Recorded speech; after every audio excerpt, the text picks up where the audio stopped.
A very good evening बच्चों। आज banking terms की 15th क्लास है। ऑलरेडी 14 वीडियोस मैं अपलोड कर चुका हूँ प्लेलिस्ट में। आज 15th वीडियो है जो आप पढ़ने जा रहे हो। So without wasting time let's start the topic. Topic का नाम है एनपीसीआई। इसकी फुल फॉर्म है national payments corporation of India. तो as the name suggest national payments corporation of India, तो नाम से ही पता चल रहा है कि इसका काम क्या है। इसका काम है जो पेमेंट सिस्टम है उसको देखना, ठीक है।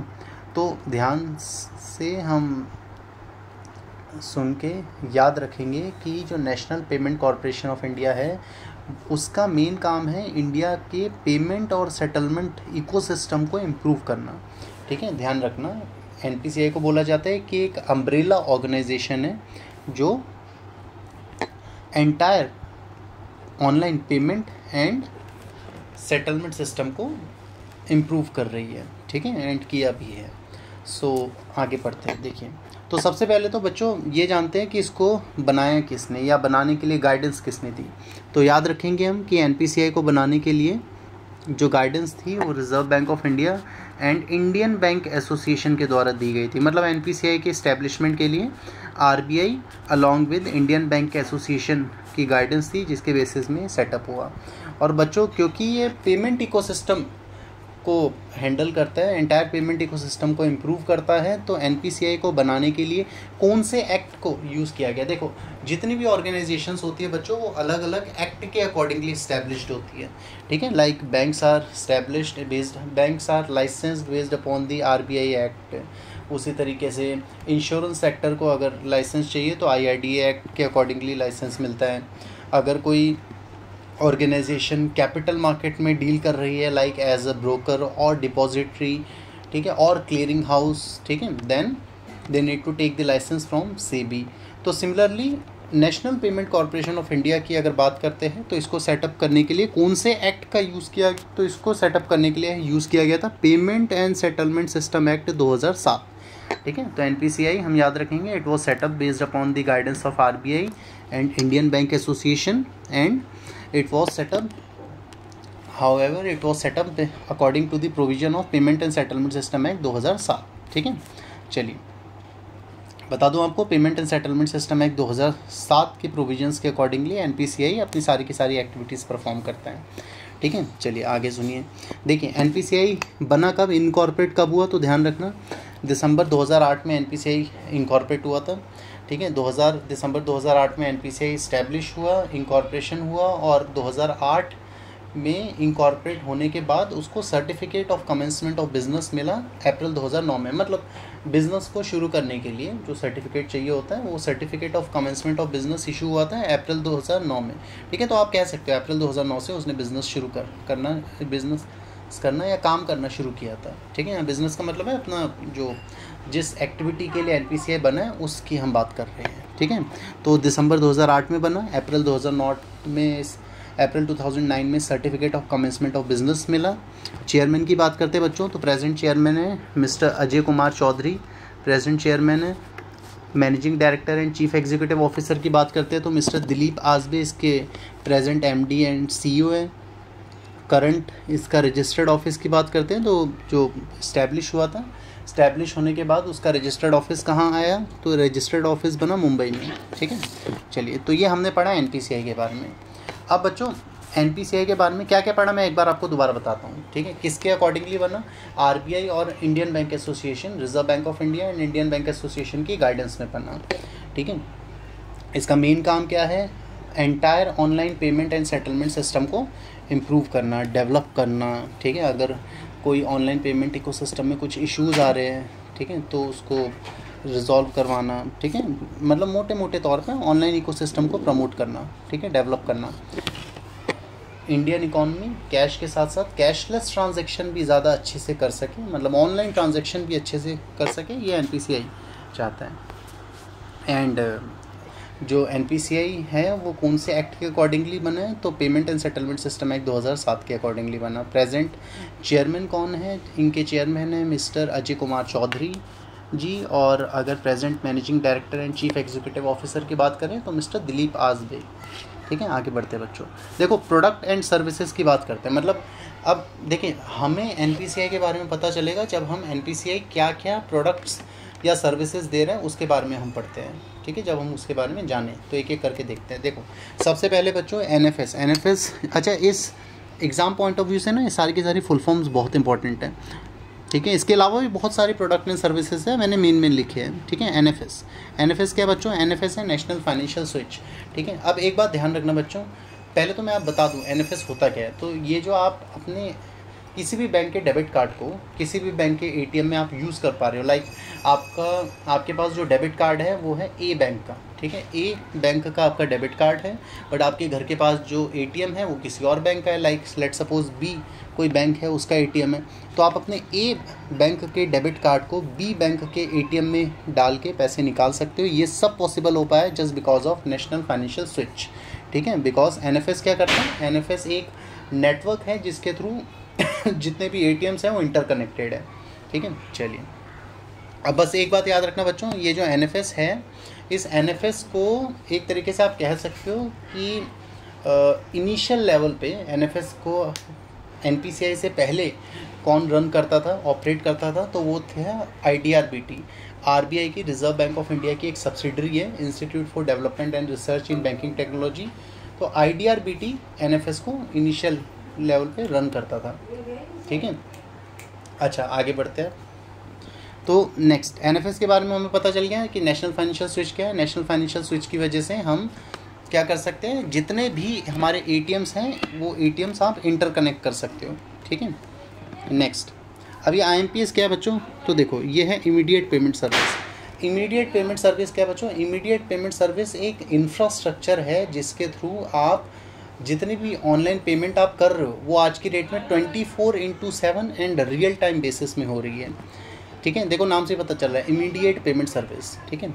अब आईएमपीएस क्या करता है? आईएमपीएस एक इंफ्रास्ट्रक्चर प्रोवाइड करता है जिसके थ्रू आप 24/7 रियल टाइम बेसिस में ट्रांजैक्शन कर सकते हो। देखो 24/7 मतलब क्या है कि आप कभी भी ट्रांजैक्शन रात के 12 बजे के पहले बाद कभी भी कर सकते हो, ठीक है। ऐसा नहीं है कि संडे वाले दिन मैं अपने बैंक अकाउंट से ऑनलाइन पेमेंट किसी और को नहीं भेज सकता, नहीं, ठीक है। अब हम कर सकते हैं। और रियल टाइम बेसिस में ट्रांजैक्शन होती है। रियल टाइम का मतलब क्या होता है बच्चों? रियल टाइम का मतलब होता है कि आपने अपने अकाउंट से पैसा किसी को भेजा तो आपके अकाउंट से पैसा डेबिट हो गया, और जितना आपने किसी और के अकाउंट में भेजा है पैसा वो तुरंत क्रेडिट भी हो गया, ठीक है। मतलब इमीडिएट ट्रांजैक्शन हो रही है, ठीक है। तो ये जो आईएमपीएस है, ये आईएमपीएस अलाउ क्या करता है? ये आईएमपीएस अलाउ करता है कि 24/7 रियल टाइम बेसिस में electronic interbank fund transfer possible हो सके, ठीक है। 24/7 इलेक्ट्रॉनिक इंटरबैंक ट्रांसफ़र हो, यह आईएमपीएस अलाउ करता है। और आईएमपीएस को लॉन्च किया गया था 22 नवंबर 2010 में श्रीमती श्यामला गोपीनाथ ने, ठीक है, जो आरबीआई की डिप्टी गवर्नर थी उस टाइम पे। तो IMPS was launched by Shrimati Shyamala Gopinath on 22 November 2010, ठीक है। चलिए आगे बढ़ते हैं। अब देखो बच्चों, इसी आईएमपीएस के बेसिस में लॉन्च हुआ यूपीआई, ठीक है। इसी आईएमपीएस के बेसिस में क्या लॉन्च किया गया? यूपीआई, यूनिफाइड पेमेंट इंटरफेस को लॉन्च किया गया। तो आईएमपीएस इंफ्रास्ट्रक्चर पे ही बना है यूपीआई, बट ये दोनों में डिफरेंस क्या है? तो देखो बच्चों, यूपीआई क्या है? यूपीआई एक ऐप बेस्ड, आप कह सकते हो ऐप बेस्ड इंटरफेस है जो आपको अलाउ करता है कि आप अपने उस सिंगल ऐप के थ्रू मल्टीपल बैंक अकाउंट को एक्सेस कर सकते हो, ठीक है। पहले तो इसका एक छोटा सा जो हिस्ट्री है यूपीआई की वो जान लेते हैं। पहले तो याद रखना है यूपीआई किस पे बेस्ड है? आईएमपीएस इंफ्रास्ट्रक्चर पे ही बेस्ड है। मतलब यूपीआई के थ्रू भी आप क्या कर सकते हो? 24/7 इंटरबैंक इलेक्ट्रॉनिक फंड ट्रांसफ़र कर सकते हो। इंटरबैंक का मतलब क्या होता है बच्चों? ऐसा नहीं है कि मैं अपने अकाउंट से, जैसे ए बैंक का अकाउंट है तो मैं ए बैंक के ही उसी अकाउंट के दूसरे डिपॉजिटर के अकाउंट में पैसा भेज सकता हूँ ना, ठीक है। तो अगर मैं एक ही बैंक के दो अकाउंट में, जैसे मेरा अकाउंट ए बैंक के अंदर है और मेरे फ्रेंड का भी अकाउंट उसी बैंक के अंदर है, तो मैं पैसा ट्रांसफ़र कर रहा हूँ तो ये इंट्रा बैंक ट्रांसफ़र है। हाउएवर मेरा अकाउंट ए बैंक में है बट मैं पैसा ट्रांसफ़र कर रहा हूँ बी बैंक में, तो ये है inter bank electronic fund transfer, ठीक है।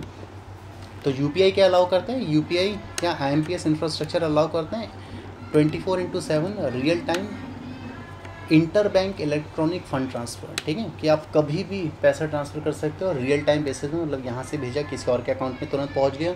और ऐसा नहीं है कि अपने ही बैंक के किसी और डिपॉजिटर के अकाउंट में पैसा भेज सकते हो ना, किसी भी बैंक अकाउंट में पैसा इमीडिएटली भेज सकते हो, ठीक है। अब बच्चों यूपीआई को लॉन्च करने के लिए पहले देखो, इस जब आप कोई भी ऐप लॉन्च करने जा रहे हो तो पहले उसकी टेस्टिंग की जाती है। तो यूपीआई के केस में भी क्या होता है, इसका एक पायलट लॉन्च किया गया था 11 अप्रैल 2016 में। तो उस टाइम पे जो आरबीआई के गवर्नर थे डॉक्टर रघुराम जी राजन, उन्होंने 11 अप्रैल 2016 में 21 मेंबर बैंक्स के साथ मिलके एक टेस्ट की, ठीक है, टेस्टिंग करी कि क्या ये सक्सेसफुल हो सकता है। तो इसकी टेस्टिंग के बाद, पायलट लॉन्च के बाद सक्सेसफुली जब पता चला कि हाँ इसको हम सक्सेसफुल अपलोड कर सकते हैं, इम्प्लीमेंट कर सकते हैं, तो 25 अगस्त 2016 में इसको अपलोड कर दिया गया था, ठीक है। मतलब जो 21 मेंबर बैंक्स थे, ठीक है, जिनके साथ जिन्होंने पायलट, अच्छा मैंने बताया नहीं आपको, डॉक्टर रघुराम जी राजन ने 11 अप्रैल 2016 में 21 बैंकों को बोला था कि आप पायलट लॉन्च करो, ठीक है, आप टेस्ट करो कि क्या यूपीआई सक्सेसफुल हो सकता है। उन्होंने टेस्टिंग करी, टेस्टिंग के बाद अकॉर्डिंगली ये सक्सेसफुल हुआ, टेस्टिंग सक्सेसफुल हुई, तो उन 21 मेंबर बैंक्स को बोला गया कि चलो अब आप क्या करो, इसको लाइव कर दो। तो लाइव करने के लिए क्या बोला गया, 25 अगस्त 2016 में इसको गूगल प्ले स्टोर में अपलोड कर दिया गया था। हर बैंक ने अपनी यूपीआई ऐप को अपलोड कर दिया। अब इस यूपीआई ऐप से कस्टमर क्या कर सकते हैं, यूपीआई ऐप से कस्टमर मल्टीपल बैंक अकाउंट को एक्सेस कर सकता है अपने इस सिंगल ऐप के थ्रू, ठीक है। ऑनलाइन आप पैसा भेज सकते हो, पैसा रिसीव कर सकते हो, बिल पेमेंट कर सकते हो, आप अपना बैलेंस इंक्वायरी कर सकते हो, तो ये सारे के सारे काम किए जा सकते हैं, ठीक है। अब इसी यूपीआई इंफ्रास्ट्रक्चर पे एक और ऐप बनी आगे चल के, जिसका नाम क्या है, भीम, ठीक है। भीम क्या है, भारत इंटरफेस फॉर मनी, ठीक है, as a name suggest BHIM, Bharat interface for money. तो भीम भी क्या है बच्चों, भीम भी एक यूपीआई ऐप ही है, ठीक है। भीम एक यूपीआई ऐप है, किसकी, तो भीम यूपीआई ऐप है एनपीसीआई की, ठीक है। तो भीम को लॉन्च किया गया था हमारे honourable prime minister Shri Narendra Modi ji ने 30 दिसंबर 2016 में, ठीक है। तो इट वाज लॉन्च्ड ऑन 30 दिसंबर 2016, इसको लॉन्च किया गया। भीम क्या है, एक बच्चों यूपीआई बेस्ड ऐप ही है, जो आपको आपको अलाउ करती है कि आप अपने मल्टीपल बैंक अकाउंट को एक्सेस कर सको इस सिंगल ऐप के थ्रू, ठीक है। इस ऐप के थ्रू भी आप ऑनलाइन पेमेंट कर सकते हो, पेमेंट रिसीव कर सकते हो, आप QR कोड को स्कैन करके पेमेंट कर सकते हो, आप अपनी सारी पेमेंट ट्रांजैक्शंस की हिस्ट्री पता कर सकते हो, बैलेंस इंक्वायरी कर सकते हो, ठीक है, और किसी भी बैंक अकाउंट को एक्सेस कर सकते हो, ठीक है। तो ये भी बहुत अच्छी एक ऐप है जो लॉन्च की गई थी, और इसको अभी अगेन एनपीसीआई ही रन कर रहा है इसको भी। नेक्स्ट बच्चों, अब देखो ये तो चलो ठीक है, ये सब UPI Bhim mobile based app है, बट जिन लोगों के पास एंड्रॉयड फ़ोन नहीं है या फिर एप्पल का फ़ोन नहीं है, वो क्या करें, जिनके पास कीपैड वाला फ़ोन है, तो बच्चों उन लोगों के लिए लॉन्च किया गया एक कोड, USSD कोड, जिसका नाम था, मतलब जो कोड था *99#। तो *99# क्या बच्चों, *99# एक USSD कोड है। इस USSD कोड के थ्रू क्या हो सकता है, जो भी लोग स्मार्टफोन, एंड्रॉयड फ़ोन या एप्पल के फ़ोन यूज़ नहीं कर रहे, वो इस अनस्ट्रक्चर्ड सप्लीमेंट्री सर्विस डेटा, जिसको हम USSD बोलते हैं, इसके थ्रू अपने कीपैड में लाइक *99# डायल करेंगे, फिर कुछ सिक्योरिटी चेक जैसे पूछा जाएगा आपके, एग्जांपल ले रहा हूँ मैं बस, लाइक आप अपने डेट ऑफ बर्थ बताइए, तो ऐसे कुछ सिक्योरिटी चेक्स के बाद कोई भी इंडिविजुअल क्या कर सकते हैं, बेसिक बैंकिंग सर्विस अवेल कर सकता है, ठीक है। तो ये बेनिफिट है *99# का उन लोगों के लिए जिनके पास कीपैड फ़ोन्स हैं, ठीक है। आप इसके थ्रू भी फ़ंड ट्रांसफ़र कर सकते हो, बैलेंस इंक्वायरी कर सकते हो, ये सब। चलिए अब ये नाच क्या है बच्चों, तो नाच है नेशनल ऑटोमेटेड क्लियरिंग हाउस। देखो बच्चों, इससे पहले जितनी भी चीज़ें देखी ना आपने, NFS या IMPS, UPI, भीम, *99#, ये रिटेल पेमेंट को प्रमोट कर रही है, ठीक है। बट अगर हम नाच की बात करते हैं, नेशनल ऑटोमेटेड क्लियरिंग हाउस, तो अगेन ठीक है, नाच क्या है, नाच बच्चों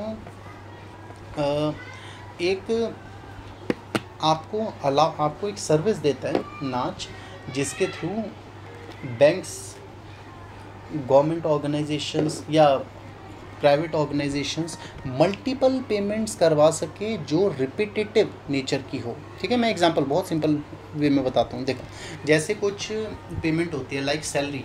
ठीक है, आप कहीं किसी कंपनी में काम कर रहे हो, हर महीने सैलरी आएगी। ठीक है, फार्मर्स की सब्सिडी, ठीक है, पीरियोडिकली आएगी। पेंशन हर बार आएगी। ठीक है, एफडी के ऊपर इंटरेस्ट बैंक को हर बार देना ही देना है। तो ये ना रिपीटेटिव नेचर की ट्रांजेक्शन्स होती हैं जो रिपीटेटिवली की जाएगी कुछ पर्टिकुलर मंथ्स या ईयर के बाद जो ऑर्गेनाइजेशन है आपके अकाउंट में पैसा भेजेगी। अब इसके लिए देखो बच्चों, अगर मैं एग्जांपल लूँ सैलरी का, सैलरी हर महीने आनी है। तो ऐसा नहीं है ना कि बैंक को, जैसे कंपनी ने जिस बैंक के साथ टैप करके कॉर्पोरेट सैलरी अकाउंट आपका खुलवाया, तो वहाँ पर वो जो इंडिविजुअल है एक एक करके थोड़ा ना पैसा देगा। ठीक है, सिंगल क्लिक पे थोड़ा ना पैसा भेजता रहेगा। तो इसके लिए क्या किया जाता है, इसके लिए नेशनल ऑटोमेटेड क्लियरिंग हाउस का यूज़ किया जाता है। ठीक है, नाम से पता चल रहा है ऑटोमेटेड। तो यहाँ पर क्या होता है, यहाँ पर मैंडेट दिया जाता है, इंस्ट्रक्शंस दी जाती है। ठीक है, कि जैसे इतने एम्प्लॉयज़ को सैलरी देनी है, या इतने यूज़र्स को, इतने इंडिविजुअल्स को पेंशन्स देनी है। ठीक है, या सब्सिडी देनी है इतने फार्मर्स को। तो डेटा फीड करने के बाद ऑटोमेटिकली उस पर्टिकुलर डेट पे या उस पर्टिकुलर डेट पे जो भी कैलकुलेटेड अमाउंट है उसके अकॉर्डिंगली पैसा क्रेडिट हो जाता है। ठीक है, तो नेशनल ऑटोमेटेड क्लियरिंग हाउस क्या है, national automated clearing house banks, बड़े बड़े फाइनेंशियल ऑर्गेनाइजेशन, कॉर्पोरेट, गवर्नमेंट्स के लिए एक वेब बेस्ड सॉल्यूशन है जिसके through high volume electronic repetitive nature की ट्रांजेक्शन्स को कंडक्ट किया जा सकता है ईजिली। ठीक है, चलिए आगे बढ़ते हैं। सीटीएस। अभी बच्चों सीटीएस क्या है, देखो पहले क्या होता था, पहले जितनी भी ट्रांजेक्शन्स होती थी चेक की। ठीक है, सीटीएस की फुल फॉर्म है चेक ट्रंकेशन सिस्टम। अब ये सीटीएस क्या करता है, तो देखो बच्चों, पहले आप चेक, जैसे आपको कोई चेक मिला, मुझे किसी ने, जैसे अगर मैं कहीं जॉब कर रहा हूँ तो मुझे किसी ने चेक दिया। अब उस चेक को मैं अपने पास रखूँगा तब थोड़ा ना पैसा आएगा, मुझे बैंक में देना पड़ेगा वो चेक। ठीक है, उस चेक को मैं बैंक में डिपॉजिट करूँगा, अकॉर्डिंगली टैट के अकॉर्डिंगली मेरे अकाउंट में पैसा आ जाएगा।